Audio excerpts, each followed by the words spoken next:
모습 그대로 너의 모습 그대로 사랑해 사랑해 사랑해 너의 마음 그대로 너의 마음 그대로 사랑해 사랑해 사랑해 너는 검다 하지만 나에겐 아름답단다 너는 멀리 왔다 하지만 널 따라 나도 왔단다 너는 나의 전부란다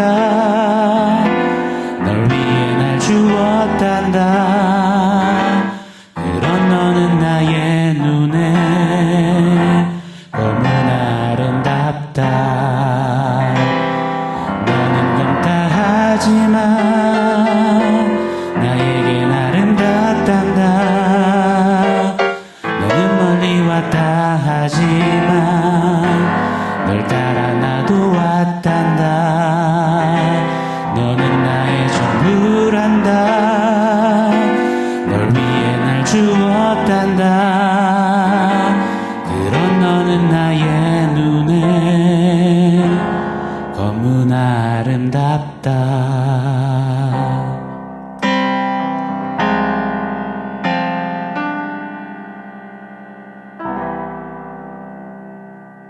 샬롬. 오늘 우리에게 주신 하나님 말씀은 야고보서 3장 9절로 12절입니다. 우리 한 목소리로 같이 읽겠습니다. 이것으로 우리가 주 아버지를 찬송하고 또 이것으로 하나님의 형상대로 지음을 받은 사람을 저주하나니 한 입에서 찬송과 저주가 나오는도다. 내 형제들아 이것이 마땅하지 아니하니라. 샘이 한 구멍으로 어찌 단물과 쓴물을 내겠느냐. 내 형제들아 어찌 무화과 나무가 감람 열매를 포도나무가 무화과를 맺겠느냐. 이와 같이 짠물이 단물을 내지 못하느니라. 아멘.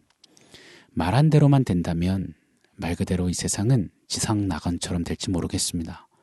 정치인들의 그 공약대로만 나라가 선다면, 교장 선생님의 조회 시간 후나 말씀대로만 된다면, 부모님의 잔소리대로 또 자녀들의 잘못했어요 제가 이렇게 앞으로 할게요 그 말대로만 된다면 우리 사회는 인상 찌푸릴 일 없는 정말 웃음소리와 행복이 가득한 그런 세상이 될 것입니다. 연인 사이에 무수히 내뱉은 그 스윗하고 달콤한 그 멘트대로만 된다면 부부관계 완벽할 것입니다. 그런데 문제가 있습니다.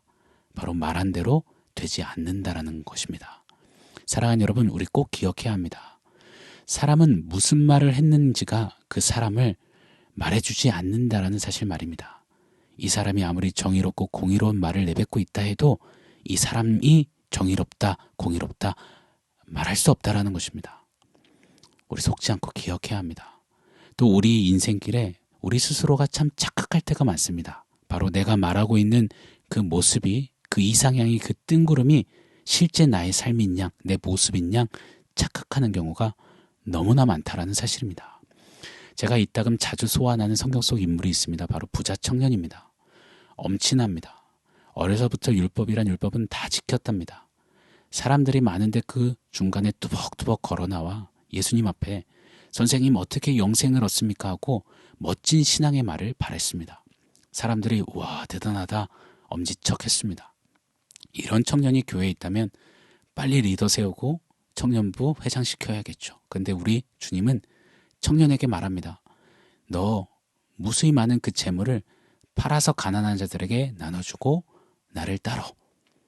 그때 재물이 심히 많은 연고로 이 청년이 근심하다가 결국은 영생의 주 예수님을 떠납니다. 성경은 이 청년의 멋들어진 그 신앙의 말을 결론으로 기록하지 않습니다. 성경은 정확하게 이 청년의 삶, 재물을 택하여 떠나간 그 삶을 결론으로 적어놓습니다. 사랑하는 여러분, 말이 아니라 삶입니다. 사는 대로 말하는 사람, 그것이 진짜고 찐입니다. 오늘 본문은 우리가 말한 대로 살지 못하는 그 모습, 그 이유를 콕 짚고 계시는데요. 바로 혀 때문이라고 하십니다. 혀의 가장 위험한 모습, 바로 혀의 이중성 때문이라고. 한 입으로 두말하는, 한 혀로 두말하는 모습 때문이라고 말입니다. 부자 청년이 한 혀로 영생을 말했는데 동시에 재물을 말한 겁니다. 영생을 노래하면서 동시에 이 땅에서 천년만년 뿌리박고 살 것처럼 그런 삶을 노래했던 것입니다. 한 혀로 말입니다. 오늘 본문은 말씀하세요. 혀가 하나님을 찬송하면서 동시에 하나님이 사랑하고 형상 따라 만드시고 죽기까지 구원하신 형제 자매를 저주한다. 찬송과 저주가 어떻게 같이 설 수 있느냐? 어떻게 찬송과 저주가 같은 혀에서 나올 수 있느냐? 말할 수 있느냐? 그런데 그 불가능한 것을 하고 있는 것이 혀라.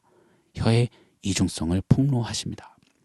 이사야서 43장 21절에 내 백성은 내가 지었나니 나의 찬송을 부르게 하려 함이라 라고 말씀했습니다. 찬송은 인생에게 있어서 가장 숭고하고 고귀하고 가장 살아있음, 가장 존재다움입니다. 가장 아름다운 말입니다. 그 아름다운 살아있음의 말을 내뱉으면서 동시에 뭉개고 죽이는 저주의 말을 내뱉는 것. 그게 불가능한데 혀가 하고 있다라고. 그만큼 간교하고 영악한 것, 무서운 것이 혀라라고 경고하는 겁니다. 오늘 본문 11절, 12절 말씀을 제가 한번 더 읽어드리겠습니다.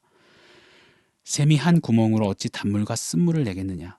내 형제들아 어찌 무화과 나무가 감람 열매를 포도나무가 무화과를 맺겠느냐. 이와 같이 짠물이 단물을 내지 못하느니라. 아멘. 샘의 물도 단물이면 단물, 쓴물이면 쓴물이지 단물과 쓴물을 동시에 내지 않는다라는 것입니다. 무화과 나무는 무화과를 맺지 감람나무 열매를 맺지 않고 포도나무는 포도를 맺지 무화과를 맺지 않는다라는 것입니다. 자연도 그 본연의 그 모습대로 마치 무화과 나무가 나는 무화과입니다. 그리고 무화과 열매를 맺듯이 사는데 사람은 말한 대로 존재대로 살지 않는다라는 것입니다. 그리고 그 핵심에는 혀가 있다라고 말씀합니다. 사랑하는 여러분, 우리는 믿음을 삽니다. 믿음을 삶에 방울방울 맺혀가며 살고 싶습니다. 그렇게 행진하고 있습니다. 그때 우리의 신앙과 우리의 믿음을 참 힘겹게 하고 버겁게 하는 게 있습니다. 바로 우리 안에 있는 이중성 때문입니다. 경건의 모양은 있지만 경건의 능력은 없는 이중성. 교회 안에서의 모습과 교회 밖에서의 모습이 다른 이중성. 교회에서는 주여를 외치지만 교회 밖에서는 곧장 주여를 외치는 그 이중성. 남 앞에서와 나의 가장 가까운 사람들, 가족들 앞에서 전혀 다른 모습, 이중성. 찬송과 저주, 찬미와 뒷담화, 경배와 폭언. 양립할 수 없는데 하고 있는 이중성. 야고보는 이를 간과해서는 안 된다라고 줄곧 강조하는 겁니다. 믿음을 삶으로 살려면 반드시 재정립해야 된다라고 말입니다. 2장에서 줄곧 이렇게 말씀합니다. 부자와 빈자가 공동체 회당에 들어왔을 때 어떻게 한 사람이 부자에게는 굽신거리고 웰컴하고 가난한 사람에게는 천대하대할 수 있느냐, 이 이중성을 폭로했습니다. 믿음을 말하면서 행함이 없다. 그 죽은 믿음, 가짜 믿음, 그 믿음의 이중적인 태도를 또 경고하듯 폭로했습니다. 3장에 이르러서는 귀에 못이 박히게 혀에 대해서 또 강조하는 겁니다.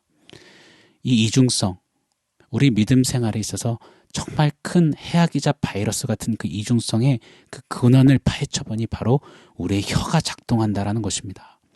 새치의 혀라고 간과했는데 그 혀가 찬송과 저주를, 우리 삶의 그 이중성을 아주 우리 인생 안에 바이러스를 뿌려대고 있다라고 야고보는 정말 강한 어조로 경고하고 있는 것입니다. 사랑하는 여러분, 디아스포라의 믿음을 살다. 그것이 우리 지금 계속 주제 아니겠습니까?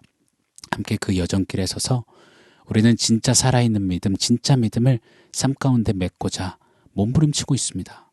그리하기 위해서는 우리는 먼저 우리의 첫 관문인 혀를 다스려야 할 줄 믿습니다. 혀의 이중성을 간파하고 깨트리고 맞서 싸워야 할 줄 믿습니다. 작지만 맵고 독하고 불춤을 추어대는 혀, 그 혀의 강력한 힘, 그 이중성을 우리는 꼭 힘써 싸워야 할 줄 믿습니다. 그래서 혀로부터 시작해서 우리의 태도와 언행, 우리 삶의 영역, 그리고 우리 가정과 일터와 공동체와 교회와 사회가 변화됨을 우리 혀로부터 시작해서 경험하게 되는 그것이 디아스포라 믿음 여정길에 우리가 보고 누려야 할 모습이라고 믿습니다. 사랑하는 여러분, 오늘 우리의 혀는 어떻습니까? 우리의 언어 생활은 어떻습니까? 한 입으로 두말하고 있지는 않습니까? 한 혀로 찬송과 저주를 함께 담아내고 있지는 않습니까? 영생을 노래하면서 이 땅 천년만년 뿌리박고 잘 되게 더 높게 더 크게 해주세요라는 노래를 같이 하고 있진 않습니까? 옛날 만화 중에 영심이가 있었습니다. 영심이가 친구들과 함께 노래하는 그 노래가 있습니다. 그 노래가 세월이 참 많이 지났는데도 제 귀에 아직도 생생합니다. 노래는 이렇습니다. 하나면 하나지, 둘이겠느냐, 둘이면 둘이지, 셋이겠느냐, 셋이면 셋이지, 넷은 아니야, 넷이면 넷이지, 다섯 아니야, 랄라랄라 그러면서 숫자가 계속 올라갑니다. 정말 뭐 이런 유치찬란한 노래가 있나 했습니다. 그런데 정말 맞습니다. 하나면 하나지, 하나는 둘이 아닙니다. 찬송이면 찬송이지, 저주는 같이 있을 수 없는 겁니다. 영생이면 영생이지, 이 땅에서 천년만년 잘 살게 해주세요는 함께 담길 수 없다라는 것입니다. 우리의 혀가 이 이중성을 깨트리고 한 입으로 두말하지 않기를, 찬송이면 찬송을, 영생이면 영생을 줄곧 노래하고 외치고 자랑하고 간구하고 갈구하고 소원하고 열망하는 그런 믿음의 소리를 바라는 우리의 혀가 되기를 예수 이름으로 간절히 소망하고 축원합니다. 오늘 말씀을 종합해서 원포인트 세워보겠습니다. 오늘의 원포인트는 음품혀입니다. 은혜를 품은 혀 말입니다.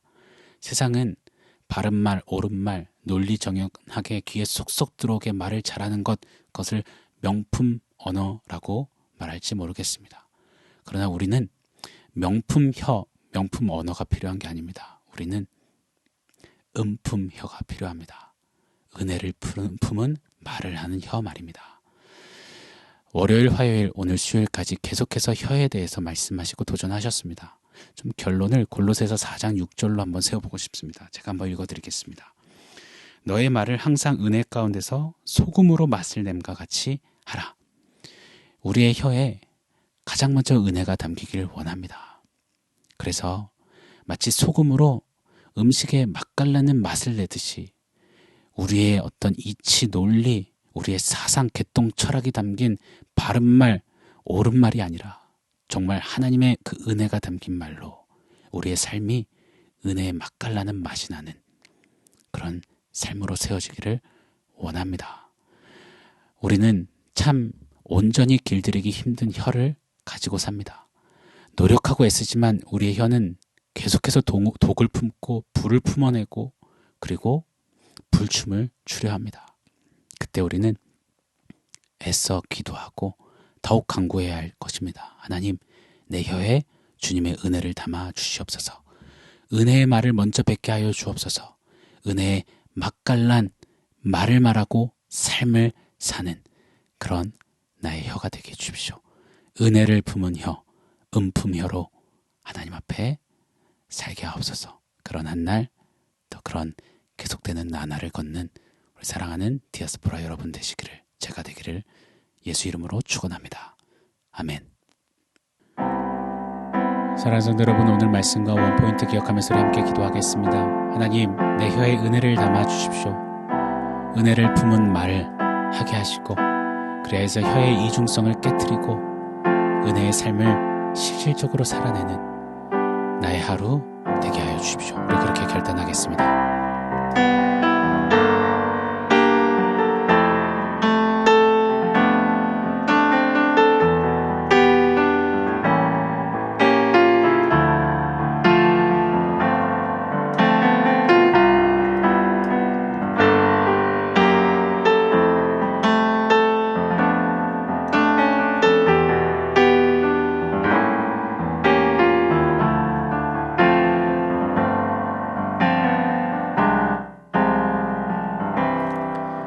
하나님, 우리의 혀에 하나님의 은혜를 담아주셔서 정말 은혜의 말을 말하고 노래하고 은혜의 맛깔나는 그런 삶을 실질적으로 실제적으로 살아내는 그런 우리의 한날, 우리의 삶이 되게 하여 주시옵소서. 혀의 이중성을 깨트리고 신앙의 이중성, 믿음의 이중성을 타파하고 그렇게 주님 앞에 말한 대로 실천해 살아가는 우리의 삶이 되도록 우리 하나님 다스려 주시옵소서. 예수님의 이름으로 기도합니다. 아멘.